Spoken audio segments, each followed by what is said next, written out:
En esta ocasión, Teófanes el Recluso nos dice que es preciso reinterpretar en sentido espiritual todas las cosas que pasan delante de nuestros ojos. O sea, dice Teófanes, es preciso pues reinterpretar en sentido espiritual todo lo que pasa delante de nuestros ojos, todo lo que ocurre y que nosotros ciertamente vemos y percibimos. O sea, tenemos que pasar pues de la mera observación a la contemplación en todos los aspectos de nuestra vida.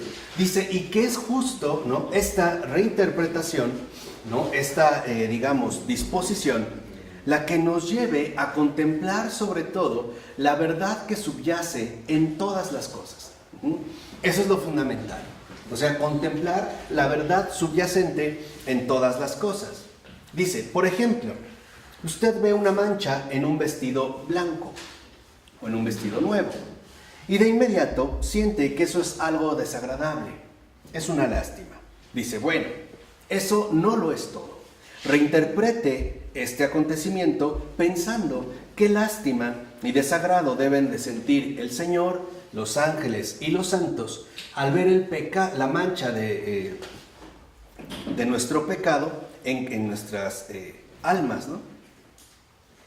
O sea, hay un sentido, en último término, profundo en todas las cosas. Y dice, no solo es lo que vemos, sino la verdad que justamente contienen. Dice, por otra parte, dice, otro ejemplo, si huele el aroma de una rosa o un olor que es bastante agradable y de repente percibe un hedor que le hace taparse la nariz, piense que toda alma emana su propio olor.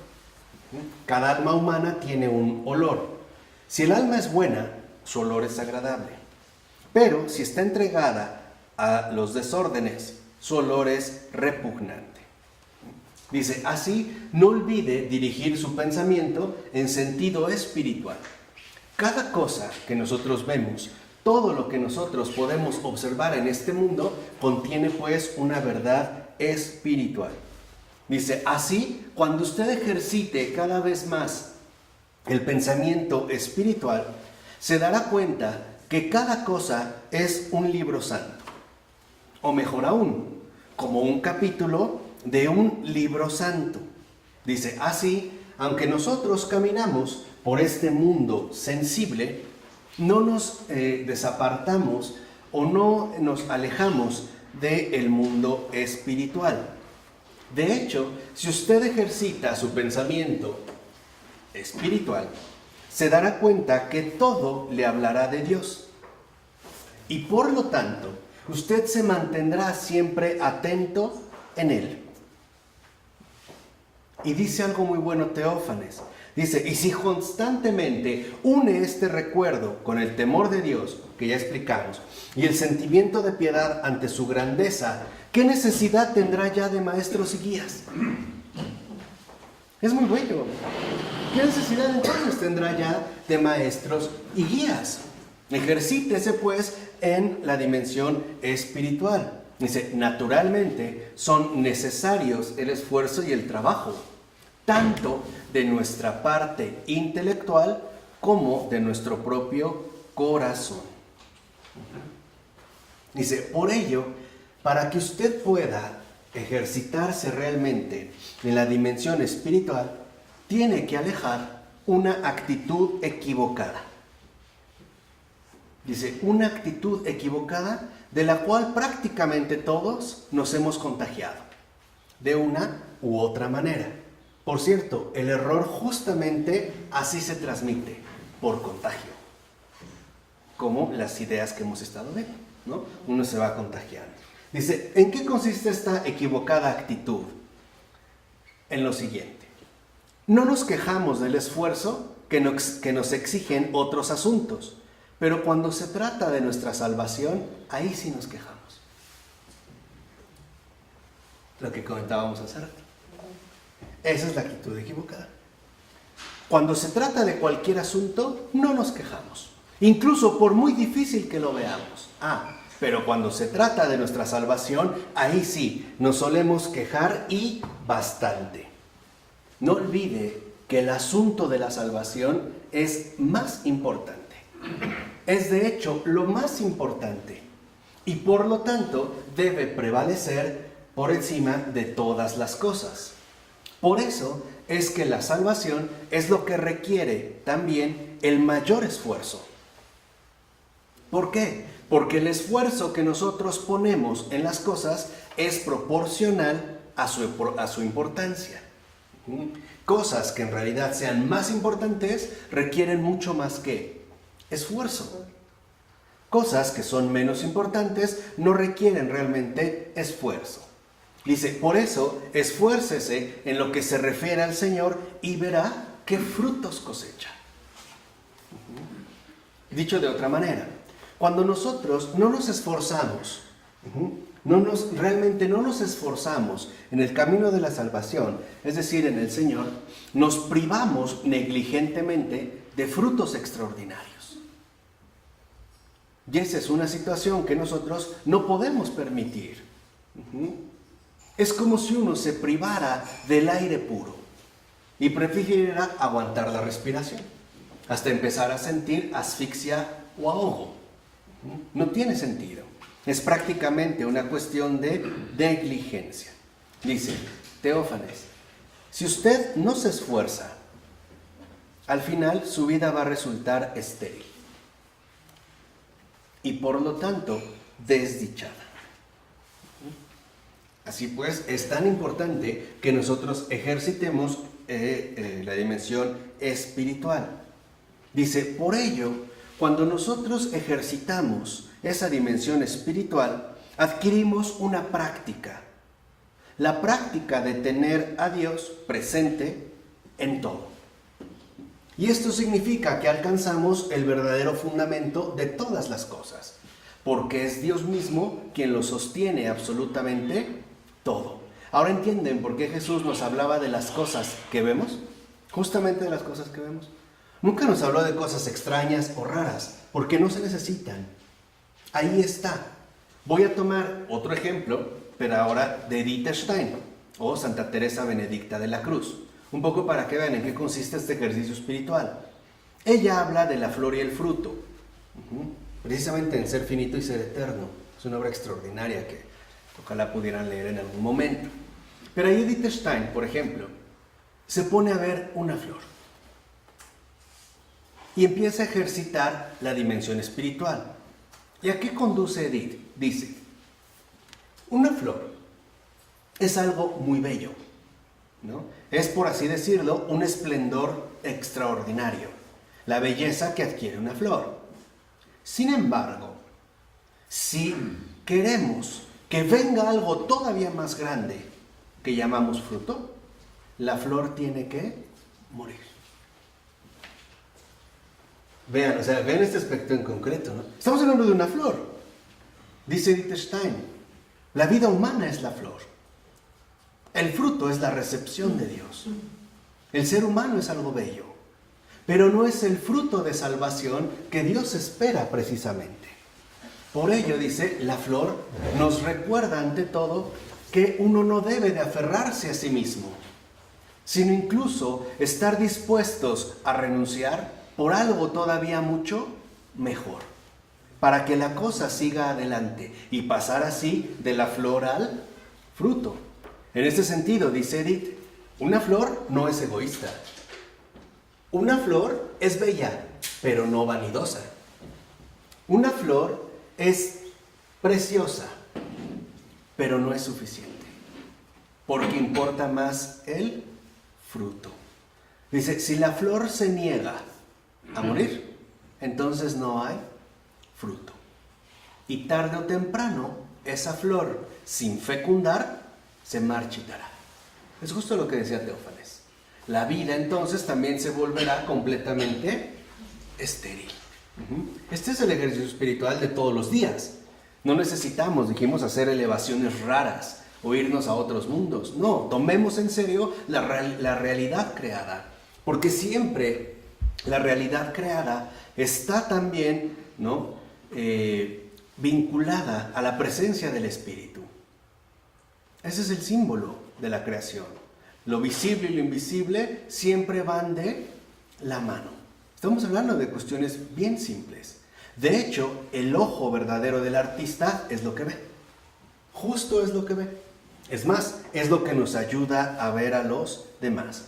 Por eso dice, esta práctica nos conduce a ser algo así como administradores de nuestra existencia y en particular de nuestra vida interior.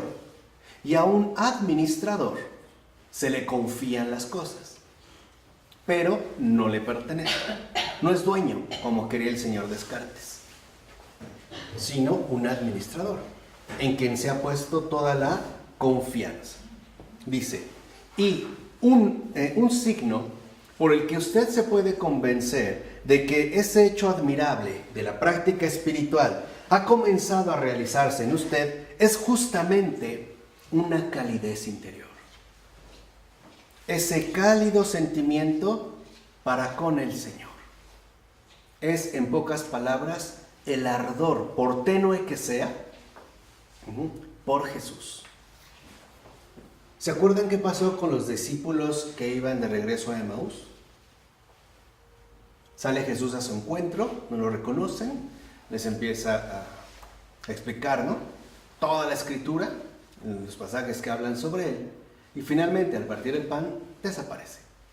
Y ellos dicen algo muy bueno: con razón nuestro corazón ardía mientras nos hablaba. Y eso es lo fundamental. El Señor también, con su presencia, hace arder el corazón. Y este fuego derrite toda nuestra frialdad. Derrite todas nuestras durezas, que nosotros, en términos concretos, podemos ubicarlas en dos formas: indiferencia y apatía. La indiferencia, que dice no me importa, y la apatía, que afirma no me interesa. Es justo este fuego. ¿No es lo que el Señor dijo, que había venido a traer fuego y que cuánto deseaba que ya estuviera ardiendo? Es este fuego de los corazones que precisamente derrite toda nuestra frialdad. Dice, en este sentido, ahí podemos nosotros pues experimentar la calidez del Señor. Y no se olvide que Él está en el paraíso. ¿Quiere entrar en ese paraíso cuanto antes? Esto es lo que hay que hacer. Vean, no me gusta porque es así como muy específico, ¿no? Parece que nos estuviera dando una receta de cocina, ¿no? O sea, que es así con esa sencilla. Esto es lo que hay que hacer. Primero, jamás concluya su oración sin haber encendido en el corazón algún sentimiento para con Dios. En pocas palabras, que la oración no solo sea mental. De nada sirve hacer una oración mental. La oración tiene que ser cordial, tiene que experimentarse con el corazón. De nada me sirve estar rezando Padres Nuestros, como decimos, de dientes para afuera. Es simplemente un discurso mecánico. Porque no olviden que lo que sale del corazón, al corazón llega. Y el Señor siempre se dirige a nuestro corazón. Por eso Jesús siempre nos habla con su corazón. ¿O cuándo han visto una parroquia consagrada al Sagrado Cerebro de Jesús? ¿Cuándo han visto que adoremos el Sagrado Intelecto de Jesús? ¿O la parroquia de las ideas divinas? Es el corazón, eso es lo central. Y por ello es tan fundamental retomar esta práctica espiritual para que nuestro corazón se vaya encendiendo. Primero, dice, segundo, no termine la oración hasta que lo consiga. En pocas palabras, la finalidad de la oración es encender el afecto hacia el Señor. Es esto. No solamente se trata de hacer una especie de repetición verbalmente mecánica. Hay gente que dice, ya hice mis oraciones, ya recé mi Padre Nuestro, mi ángel de la guarda. No es esa oración. Eso literalmente no es un discurso meramente mecánico. No, hay que encender el afecto. Dice, por ejemplo, que en su oración este afecto sea, no sé, la piedad, el deseo de entrega, la acción de gracias, la alabanza, la humildad, incluso la contrición del corazón, la fidelidad, la confianza, etc. Dice, veamos, cuando algo pasa largo tiempo bajo los rayos del sol, se calienta mucho, ¿no? Esto es lo que le debe suceder a usted.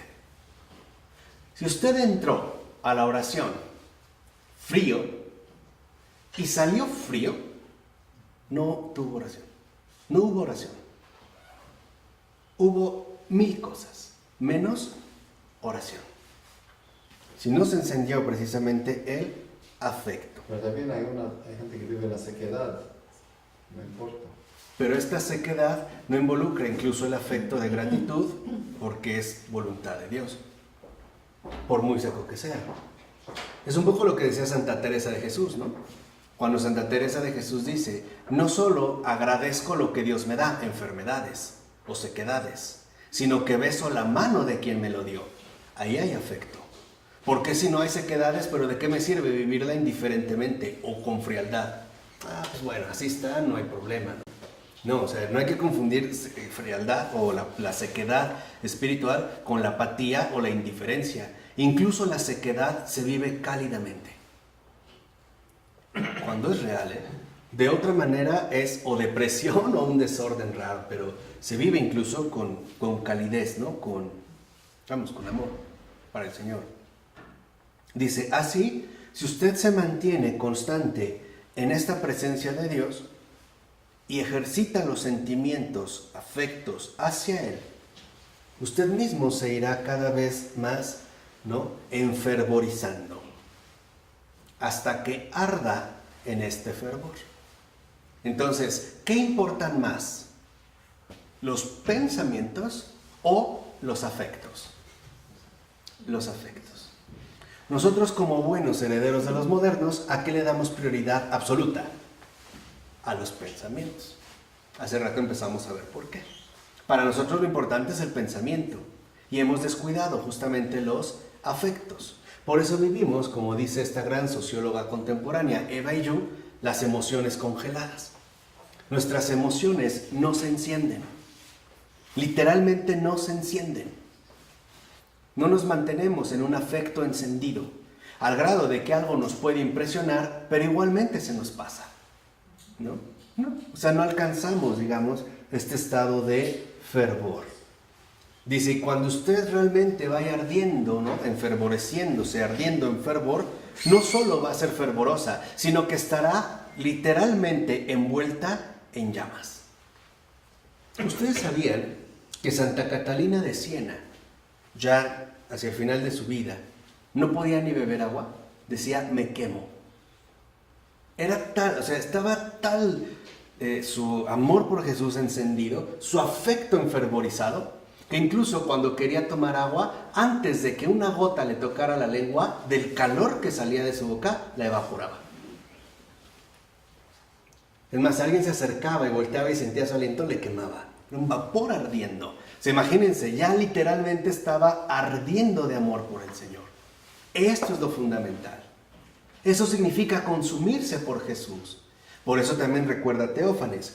Así se cumplirá en usted esta palabra, que retoma del Evangelio de Lucas 12, 49. He venido a traer fuego sobre la tierra de los corazones humanos, y cuanto deseo que se encienda lo antes posible. Esto es lo que necesitamos, este fervor, ¿no? Dice, justo cuando su corazón comience a arder con el calor divino, ahora sí podremos hablar de transformación interior. Esa es la verdadera transformación interior. Dice, empezará entonces a espiritualizarlo todo, hasta que lo espiritualice por completo. Mientras no se encienda esa pequeña llamita, ya vimos cómo, ¿no? Aumentando el afecto, dice Teófanes, mientras no se encienda esa llamita, no hay espiritualización. Por mucho que se dedique a cosas espirituales.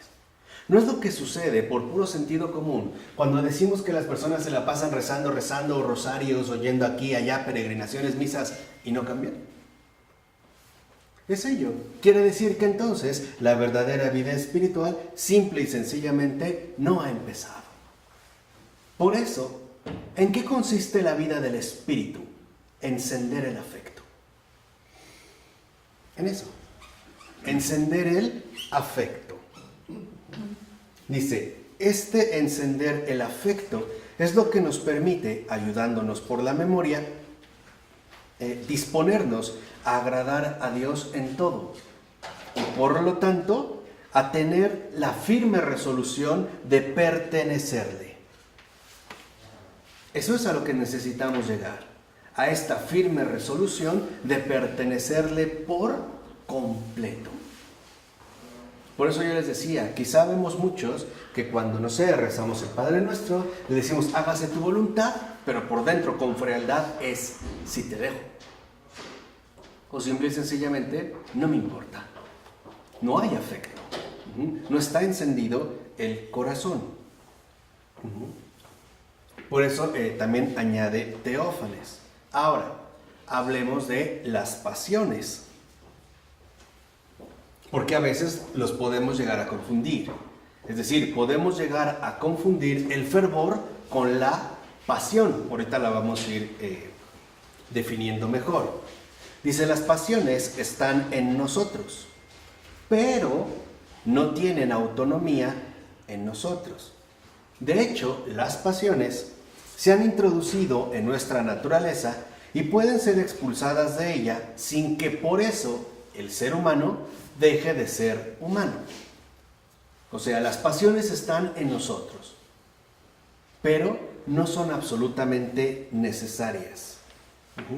¿Por qué? Fíjense. Y esto es como un punto que digo, igualmente puede ser discutible, pero es la manera en la que lo expresa Teófanes. Dice Teófanes, ¿qué entiende más bien Teófanes por pasión? Y en general por pasiones, el desorden egoísta del hombre. Cuando Teófanes habla de las pasiones, está hablando desde la tradición ortodoxa e incluso patrística más fundamental.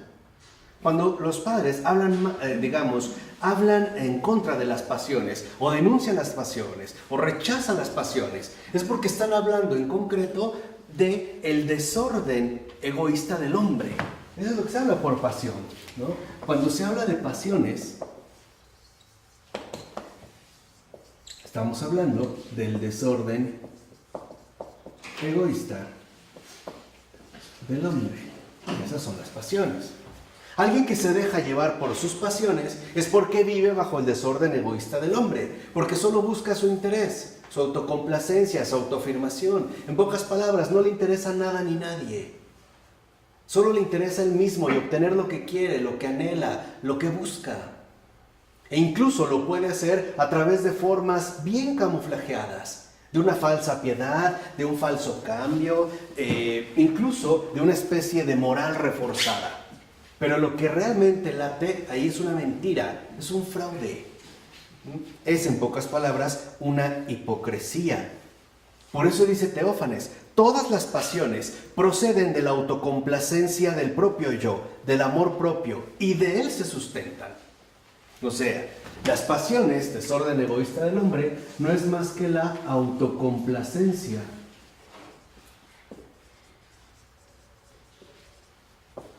del propio yo. Esas son las pasiones. La autocomplacencia del propio yo. Aquí radica, digamos, el núcleo fundamental que ahora se va a destacar. Porque es justamente las pasiones las que obstaculizan e incluso impiden el fervor. Este es, digamos, el enemigo a vencer. Este es literalmente el punto central. Hay gente que vive en el engaño permanente, en el engaño definitivo. Piensan que los demás no nos damos cuenta. Claro que nos damos cuenta. Nos damos cuenta que en efecto, que sus pasiones están finalmente disfrazadas bajo miles de motivos, pero en realidad lo que quieren es obtener lo que están buscando, su mera autocomplacencia.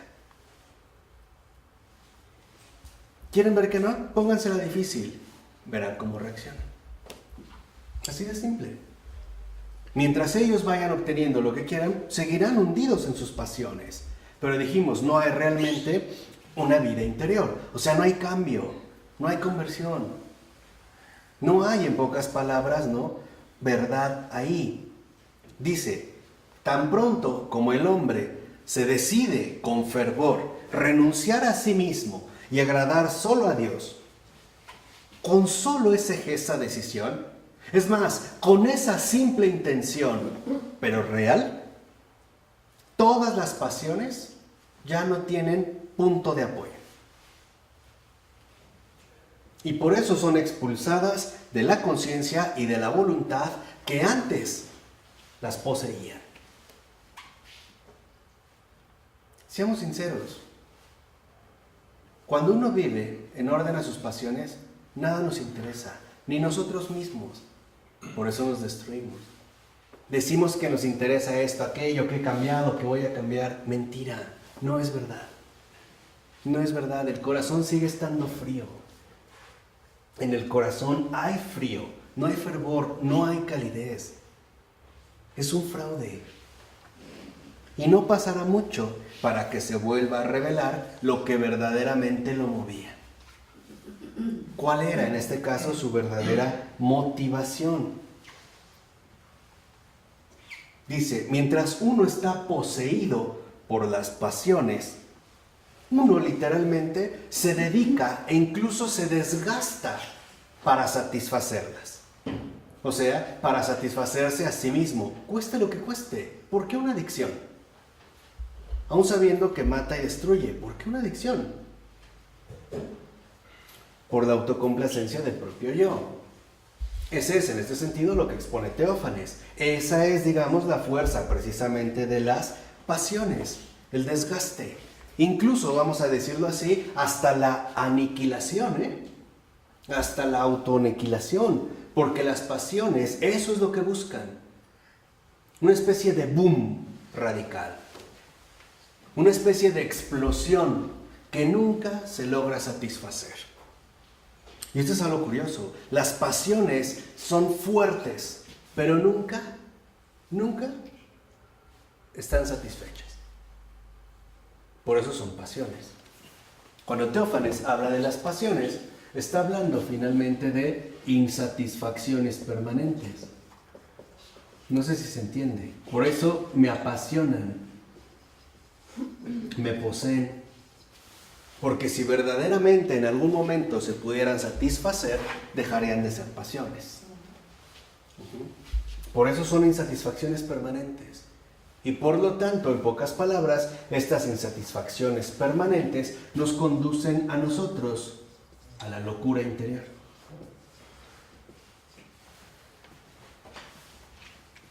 Ese es el perfil de muchos de nosotros. Seamos sinceros. Nos dejamos llevar por en ese sentido, por las pasiones. Dice, por el contrario, cuando uno en efecto ha decidido renunciar a sí mismo y agradar en todo a Dios, las pasiones se siguen manifestando. Pero ahora, por así decirlo, la fuerza que antes se empleaba en algo tan inútil, ahora es redirigida hacia el recto camino. Ahora ya no me desgasto inútilmente en intentar satisfacer algo que por esencia es pura insatisfacción. Ahora me concentro más bien en oponerme a ellas. En pocas palabras, lo que literalmente buscan las pasiones siempre es obsesión, que nos obsesionemos con ellas. Cuando lo que nos está diciendo Teófanes es que si nosotros nos ejercitamos en la dimensión espiritual, en lugar de obsesión, de desgastarnos en la obsesión, ahora nos vamos a concentrar en la oposición. No podemos rechazar las pasiones, no podemos nosotros negar las pasiones, pero sí podemos oponernos a ellas. Es más, podemos mantenernos en un punto constante y permanente de oposición. Yo puedo ver que algo surge, ¿no?, en mí, y no obstante, no tengo por qué aferrarme a ello. Sin embargo, dice Teófanes, no es tan fácil tal oposición. ¿Por qué? Fíjense, por la autocompasión, que es lo que encubre, es el cómplice más malévolo de las pasiones. O sea, lo que realmente hace que se mantengan las pasiones es la autocompasión.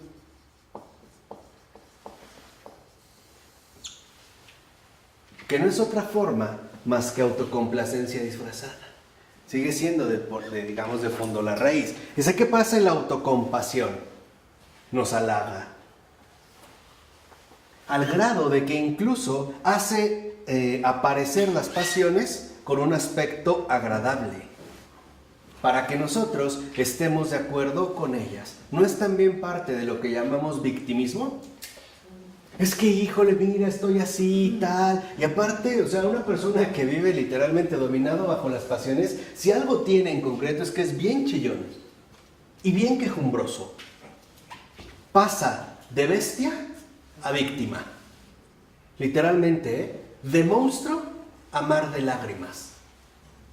De brutalidad a puro victimismo, autocompasión.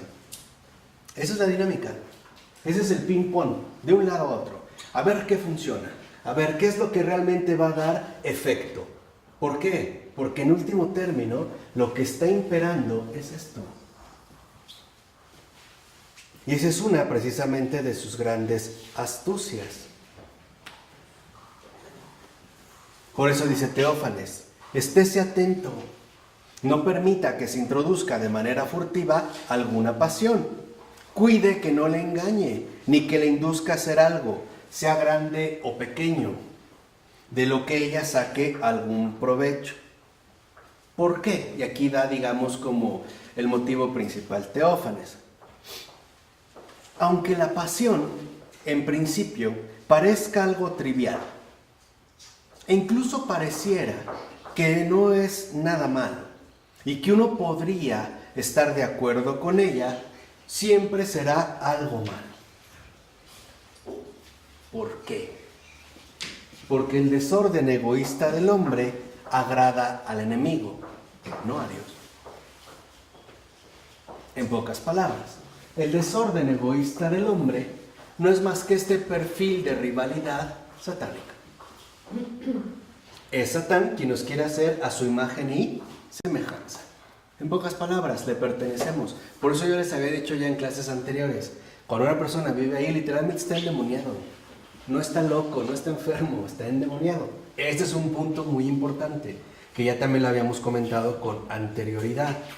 Dice, por ello, es preciso disponerse de tal modo que el enemigo no se aproveche de usted, ni siquiera en lo más insignificante. Y para ello se requieren tres cosas. Primero, estar en vela.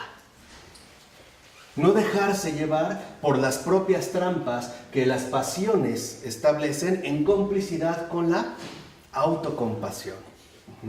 Estar en vela. 2, sobrios.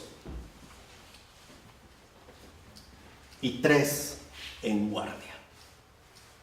Estar en vela para vigilar que no se quieran introducir furtivamente. Sobrios para tener la cordura suficiente para poder detectar. Y tercero, en guardia, para estar dispuesto a combatir.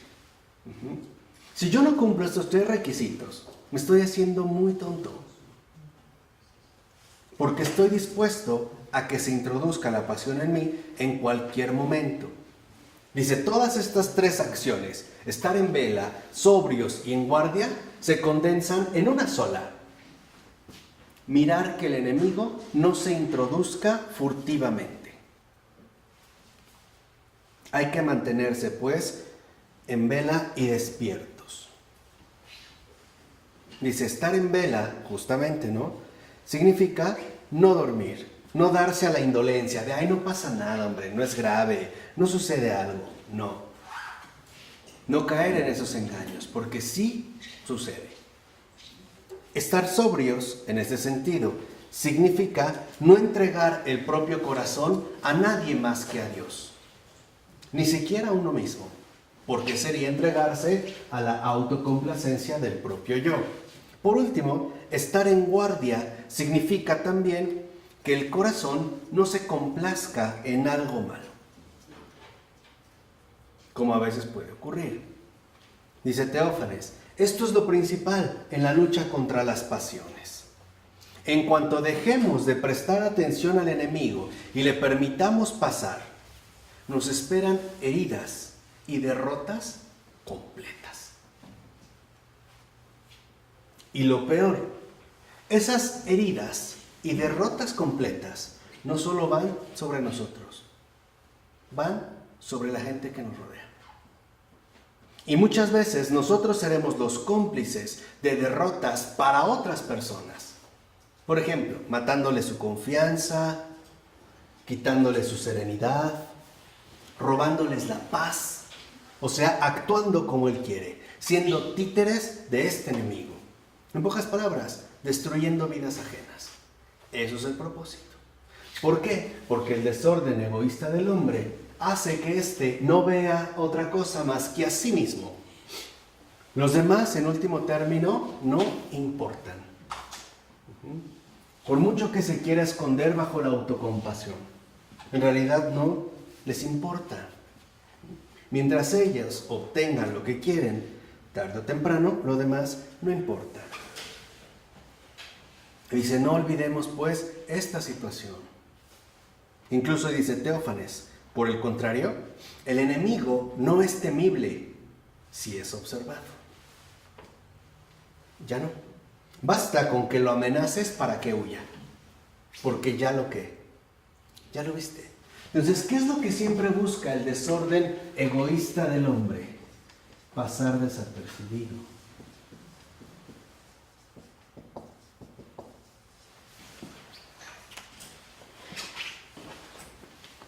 Pongamos un ejemplo. Me puse una súper borrachera. Me dejé llevar por mi autocomplacencia el propio yo. Al otro día me siento tan mal que me pongo a llorar. Ahí está la autocompasión. Es que me sentía muy mal, es que no sé qué, es que el trabajo, es que mi esposa, es que mi amigo, es que mi novia, es que tal cosa, bla, bla, bla. Hipocresía pura. Al grado de que después se le pasó. ¿Dónde quedaron esas palabras? ¿Dónde quedaron esas lágrimas? Eran ficciones. Era la teatralización, literalmente, que pone en marcha las pasiones. Era un fraude. ¿Dónde quedó? Se pasó. ¿Cómo nos damos cuenta que se pasó? Ve sus actitudes. Primero estaba llorando y luego ya está gritando, insultando, ofendiendo. Ya. Otra vez cae a llorar. Y es siempre esta estrategia. Dijimos, ¿no? O sea, literalmente del rezongón al llorón. Del rezongón al llorón. Dice, incluso, debemos de recordar que siempre nuestros enemigos son tales que en el momento en el que ven que los hemos descubierto, desaparecen, aunque no para siempre. Permanecen al acecho. Dice, por ello, no olvide preocuparse de su salvación. Por ello debemos preguntarnos, ¿vigilamos nuestro corazón? ¿Lo hacemos realmente con cuidado? Esta es la pregunta. Decimos vigilar nuestro corazón. ¿Lo hacemos realmente con cuidado? Dice Teófanes, en el alma reina la oscuridad mientras ésta no se convierte a Dios. En pocas palabras, en el alma reina la oscuridad mientras solo vive para sí misma. Alguien que vive para sí mismo está en la oscuridad. No puede ver la luz. Por eso, aunque hables y hables y hables y le digas, no entiende. De hecho, en serio, un alma que solo vive para sí misma está humanamente perdida. Tal cual, humanamente perdida. Solo una intervención extraordinaria de la gracia podrá hacer algo. Humanamente no. Ya no. Y por eso dice también Teófanes. Por ello, cuando uno realmente se decide por Dios, uno realmente se convierte a Dios, entra en ella la luz necesaria para disipar esas tinieblas. ¿Se acuerdan lo que dijo el apóstol San Juan en su carta? ¿No? De la luz vino a las tinieblas, pero las tinieblas no la recibieron, porque se cerraron en sí mismas. ¿Cómo nos damos cuenta que se cerraron? Por ejemplo, cuando una persona vive bajo la tiranía de las pasiones, ¿cuántas veces hemos hablado con ella? Pregunta. ¿Para qué? ¿Qué ha sucedido? ¿No? Las tinieblas no la recibieron, porque está encerrado en sí mismo. Es justo también lo que ya decía San Juan. Jesús ha venido a nosotros, Jesús se acerca a nosotros, pero ciertamente no le recibimos. No le recibimos porque vivimos en oscuridad. La oscuridad que trae consigo el encerrarse, en pocas palabras, en uno mismo. Es decir, en el desorden egoísta del hombre, que como también mencionamos, lo único que busca es pasar desapercibido, e incluso al grado de que nosotros veamos como un bien lo que de hecho está ¿qué? Mal. Al grado de defender que lo que hacemos está bien. Es más, al grado de defenderlo como algo que está bien, que está tan bien, que está tan perfectamente bien, que nadie lo entiende, solo yo. Ese es el típico, es que nadie me entiende. Ese ya, o sea, es digamos como el punto fundamental de esta autocomplacencia del yo. Por eso es tan vital, lo insiste Teófanes, el recluso, que nosotros nos demos cuenta cómo este pasar desapercibido siempre constituye la parte más delicada de todo el asunto. Si nosotros no estamos alerta, si nosotros no estamos realmente vigilantes, como dijo Teófanes, nuestra derrota será completa. Por ello, digamos que lo primero que hay que hacer es pedirle al Señor que encienda mi corazón. Segundo, pedirle que me deje encenderlo, que Él lo encienda, que lo deje encenderlo. Y tercero, que me ayude a no fallarle. Por eso dijimos, lo importante realmente es mover los afectos. No basta con los pensamientos. Hay que mover profundamente los afectos. ¿Por qué? Porque las pasiones, si algo tienen, es que se mueven no en el nivel intelectual, sino en el nivel emotivo. Por ello no podemos contrarrestar las pasiones con pensamientos. Por eso, en pocas palabras, el club de los optimistas no funciona. Por eso. Es chaquetería mental, no es más que otra vez esa locura interior de fingimiento, de la autocompasión. Es que ahí sí lo encontré y ahora me siento bien. ¿Cuánto duró? ¿Cuánto duró? Nada. Por ello, porque nosotros tenemos que entender en qué terreno es que nos vamos moviendo. Un afecto solo puede ser contrapuesto por medio de otro afecto, no de una mera idea. Por eso tenemos nosotros que aprender a encender el corazón. Ya lo vimos, muy sencillo, como hoy nos lo explicó bastante bien Teófanes el recluso. Primero, ejercitando la dimensión espiritual, viendo en todas las cosas su verdad profunda, como un capítulo, dice Teófanes, de un libro santo, ejercitando, si lo quieren ver así, la memoria de Dios. Ahora entienden por qué también para el gran Pavel Florensky la memoria es tan importante. Para no perder de vista la presencia de Dios. No dejarnos llevar por otras ocupaciones que en efecto tarde o temprano nos desvían de ese paraíso hacia el cual Él es que nos quiere llevar. Por ello es tan, fundamental que nosotros tomemos una decisión. O yo o Él. No hay más alternativa. No hay. O yo o Él. Esta es nuestra doble disyuntiva, si lo quieren decir. O yo o Él. No hay opción. Decide lo que quieras, pero mantente ahí. Y no seas ni hipócrita ni mentiroso. Sé honesto. Porque no es un juego. Hay mucho de por medio. Y hay otras vidas que corren un riesgo enorme. Porque nosotros no seremos utilizados como instrumentos de bendición, sino en serio, como instrumentos de maldición.